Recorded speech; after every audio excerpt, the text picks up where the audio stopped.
Yo salut tout le monde, c'est Pierre de Future Prod, j'espère que vous allez bien. Aujourd'hui on se trouve dans un nouveau tuto GoPro, plutôt une astuce GoPro. Donc j'ai dit que j'arrêterais d'en faire, en fait je vais continuer, je vais en faire petit à petit. Dites en commentaire des astuces GoPro et sûrement que je les ferai. Aujourd'hui c'est un sujet qui n'a pas vraiment été demandé, c'est les paramètres d'une GoPro. Donc c'est à dire que je vais la connecter en Wi-Fi, je vais vous montrer sur l'iPad les paramètres de la caméra, c'est-à-dire en vidéo, en photo.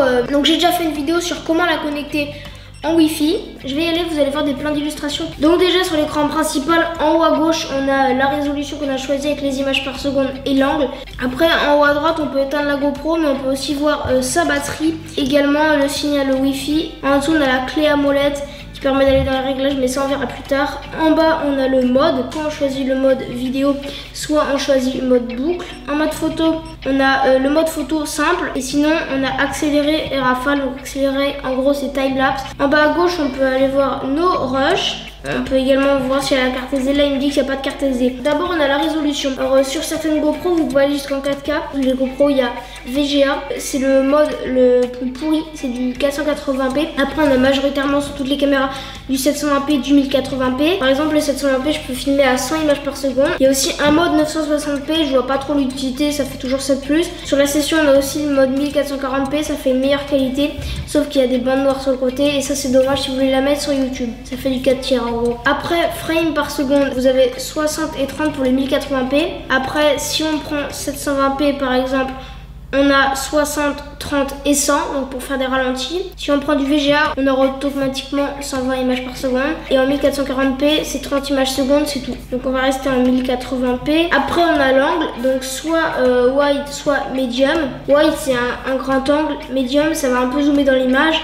Donc vous pouvez l'utiliser si vous avez besoin d'un truc plus serré. Après on a le spot meter, mais honnêtement ça je sais pas trop m'en servir. Après ProTune, donc il y avait les réglages, maintenant il n'y a que 1600 ISO et 400 ISO. Après luminosité on ou off. Donc après on a les paramètres de photo. Donc cette GoPro a un capteur de 8 mégapixels. Tout de même vous pouvez changer et en mettant 5 mégapixels. Voilà, donc je sais pas à quoi ça sert de diminuer sa qualité. Après pour le timelapse vous avez l'intervalle. Donc une photo toutes les 0,5 secondes, une photo toutes les secondes, une photo toutes les 5 secondes. Enfin il y a toutes les 2 secondes, 5 secondes, 10 secondes, 30 secondes, 60 secondes. Après en configuration, donc on a l'orientation de la GoPro. Donc déjà, automatique, c'est-à-dire que si vous filmez là, si vous la tournez et que vous appuyez pour filmer, l'image sera à droite. Voilà, capteur carré. Après, on a le mode par défaut, donc vidéo, looping, photo, timelapse ou burst. Les LED, on peut choisir de les allumer ou de les éteindre. Moi, je les laisse allumer. Après, on a le bip, donc le bruit qu'on éteint, soit 40%, soit 70%, soit 100%. Après, vous avez le format de la vidéo, donc NTSC ou PAL. En fait, ça vous permet juste, c'est une réglementation de vidéo en Amérique, je crois, il y a un truc dans ce genre. Et en gros, si vous avez vos vidéos en NTSC, les images par seconde seront automatiquement en 60 ou en 25. Et si vous choisissez PAL, vos images par seconde seront soit 25, soit 50. Voilà, c'est bizarre, mais bon.